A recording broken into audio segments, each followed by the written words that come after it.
Hello, fellow computer science teachers, specifically Paul. What up? I'm going to review with you unit test runner that I have for TextExcel. So if you are interested in using this, it'd be awesome because I think it simplifies things greatly. So what it would do is that if you are in unit test 1, or if you are at checkpoint 1, if you want your students to pass it, all they have to do is type in test 1, and it will go through and it'll go, oh, total fail here. It didn't succeed. So let me clear this, and I'm gonna stop because my unit test 1 doesn't reset everything. It was total fail, but that's actually awesome because what you can see here is that the first thing my unit test did was give a rows command, and I was expecting 10, and it says, hey, you don't have 10, you have 4, right?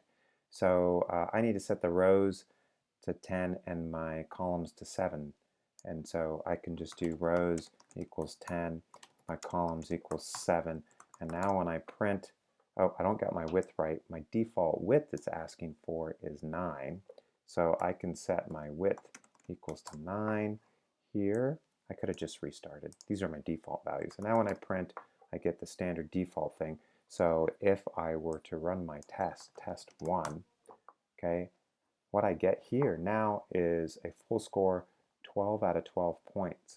And what I've done is I've run a bunch of tests, and inside of these brackets it shows the command that I ran. It doesn't show what the expected value and actual value is, but what it does, it tells you it passed, and it tells you how many points that was worth. And as it goes all the way through, it shows the total score at the end. You got 12 out of 12.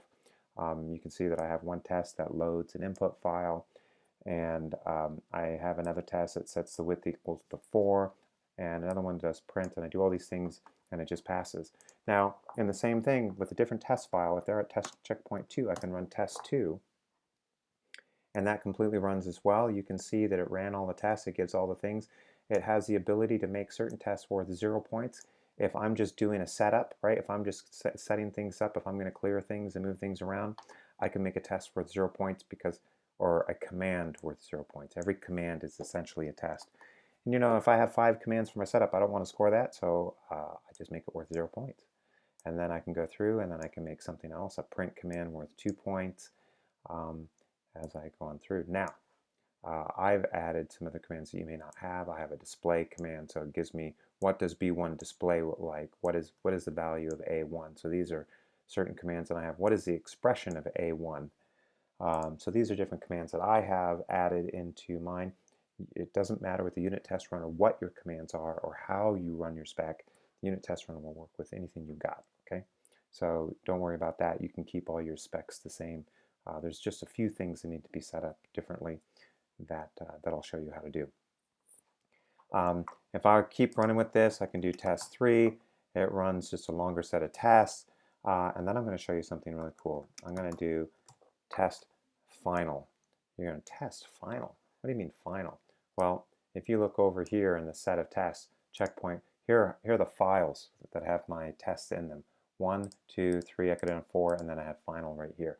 So it just loads the file test underscore checkpoint, and then whatever you type in here after test, it just loads that right up.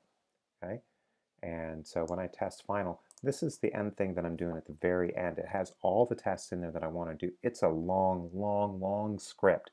It's so long, there's usually tons of failures. So let's take a look at what happens when I run this. Of course, I'm going to succeed at so many different things. Now wait, you're seeing some things that I'm sure you're noticing. This is pretty curious. Mr. Stride, can you explain to me what's going on with all this output? Yeah, oh my gosh, look at this. I know you're drooling right now, just drooling. I did test final. You'll see that right here I have a category of tests. I'm going to initialize the grid, clear, and set the things. This is like a section of tests in there. It gives me all the commands, and look, it gives me a subtotal. I got 5 out of 5, and then it gives me a running total here. So I go on to the next one. It has simple setting of number cell and text cell. And so I got 6 out of 6 in this subsection, and then total, it gives me a running total, and I can go through all these tests, okay? Cell references and expressions, subtotal, total. Oh, check this out. You can go half points, that's crazy.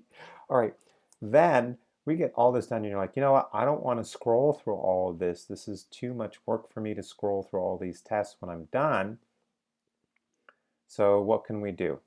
Well, you can see I have another comment that I'm running my extra credit tests here. So this is really, really a long script. And then right here, we're going to see, okay, we're getting there.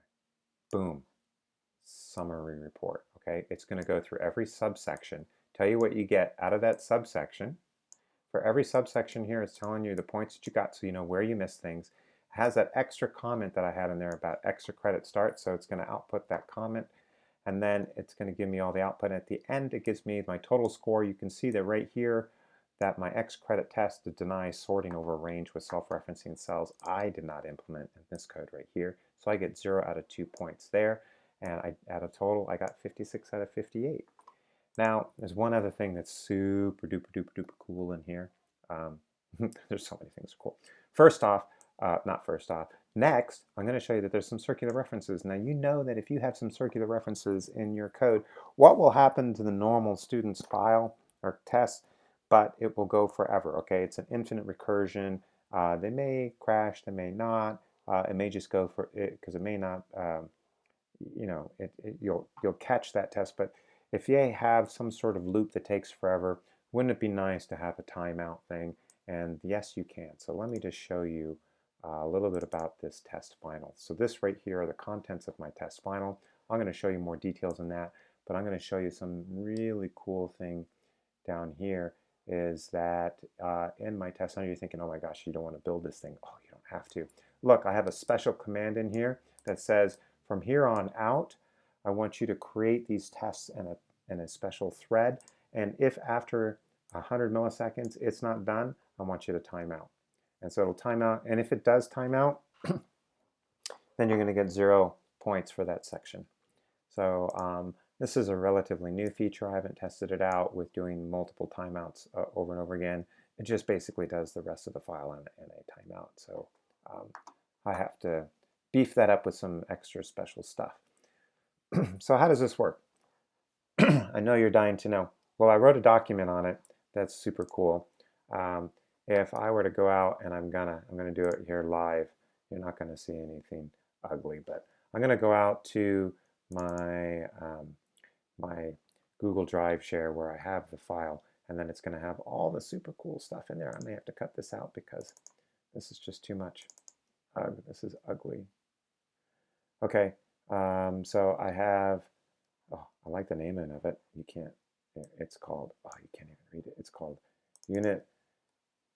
UnitTestRunner Teacher Handbook.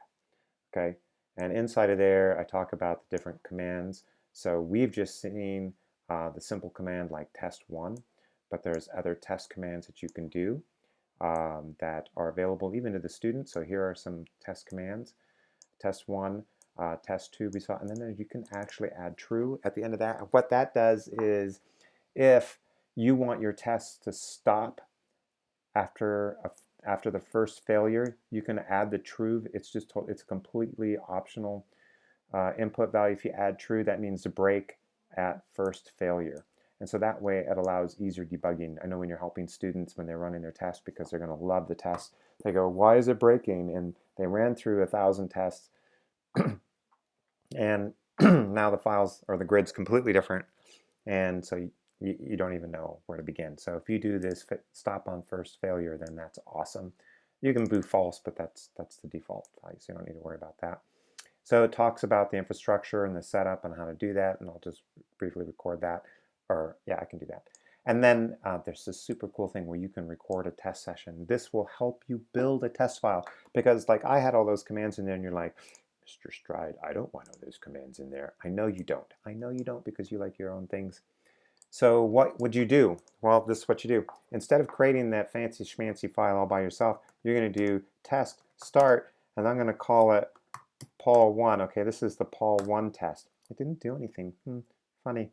Okay, so the first thing I'm going to do is I'm going to clear. I'm going to set my columns equals to 5, and then I'm going to set my rows equals to just 2. I'm going to set my width equal to just 5, okay? And then I'm going to say A1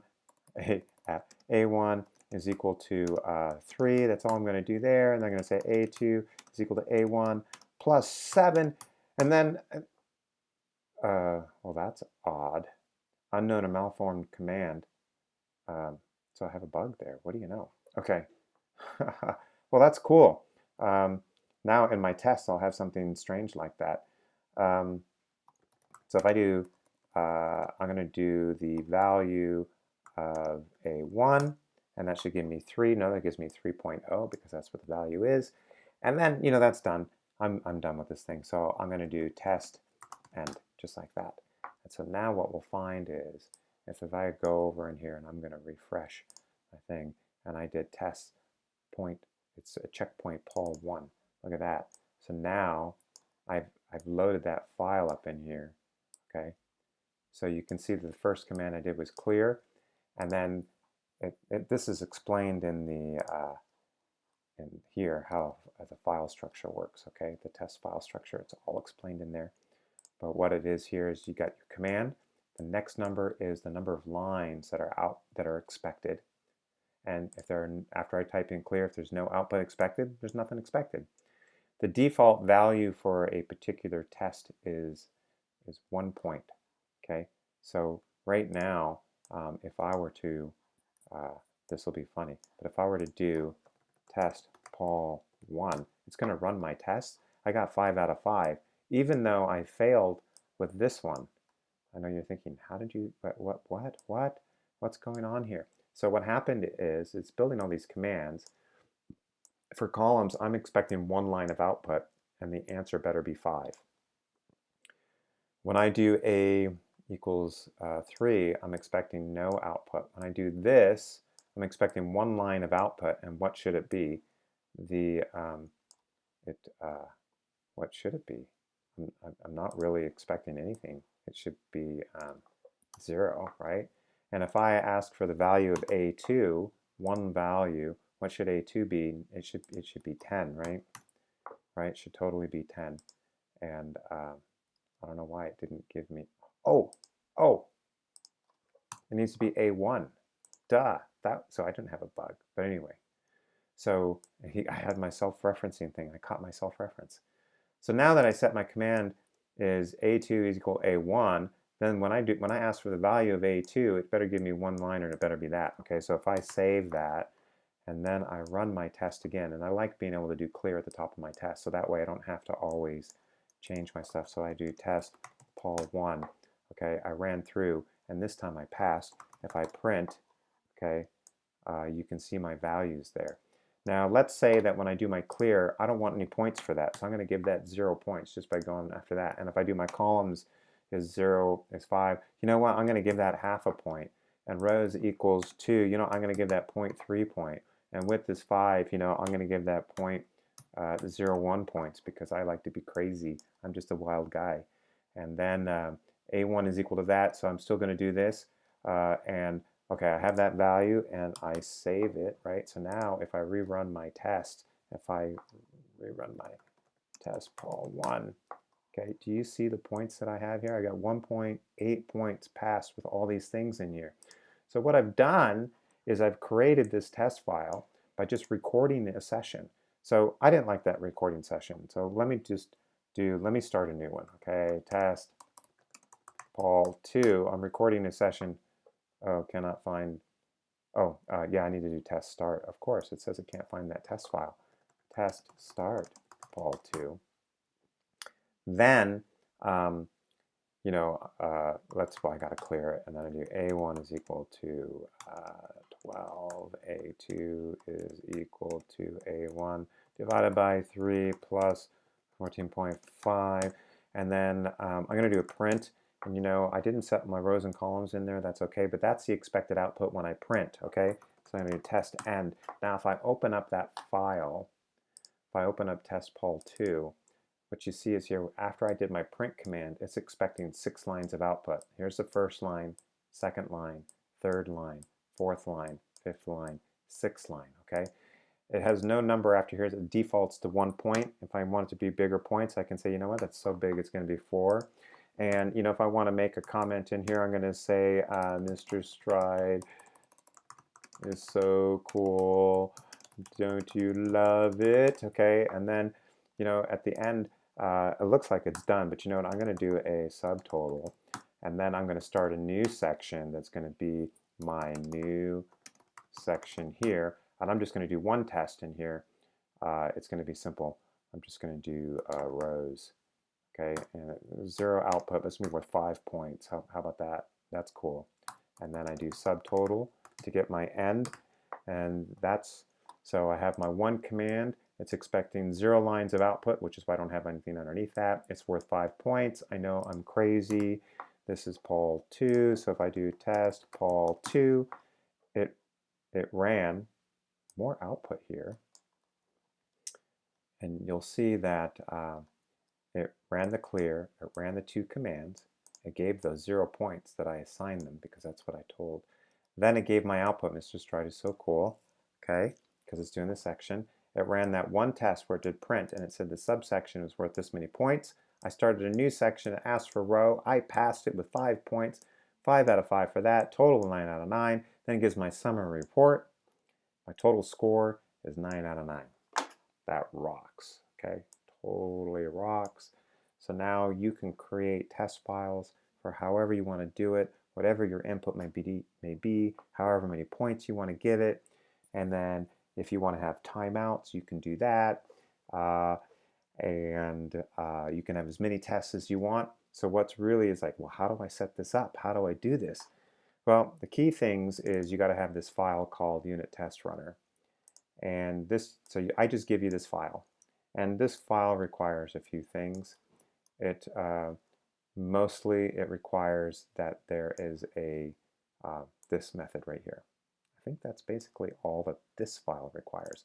So that there's a base class, okay, that has an engine in it, and I'm going to process a command off of that base class. So this is like a self-referencing. This thing I'm going to get the engine. So if I go to my Excel base here, you can see that I have my public static engine in there, right?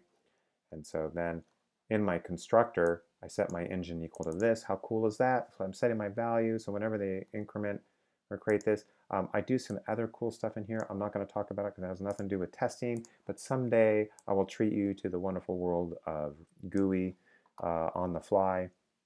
That's what a lot of the stuff is. You can be totally ignored. You don't have to have it. Well, the other thing is that the Excel engine is a required file that the students have to do, so they have to have an Excel engine that extends Excel base, and then their main has to look like this. You're like, what? That's their main? I know, because what I do is in Excel base, I give them their input loop, okay? Because I stress so hard, they had to write it themselves in the previous world of code. So here, I write the input loop for them, and that's how I hook into the unit test runner, and it's how I do some other GUI stuff here as well. Okay, and so I just run it. The other thing that they have to have inside of their Excel engine, besides having their main look exactly like this, and I just give it to them, is they have to have a method called process command that looks like this. And then that's it. That's it. That's all they need. And everything else just hooks up. So maybe I'm oversimplifying a few things, but those are the only things. The rest, you can have file names, as many file names as you want, many base classes, things. You just need to have the unit test runner. You need to have the Excel engine, and then you need to have the process command in the Excel engine. Okay, that they do. So they have to extend Excel base, and everything just works. I mean, I know you're loving it. You're going to be calling me up, saying how to get your hands on this, and I won't charge you too much money. There you go.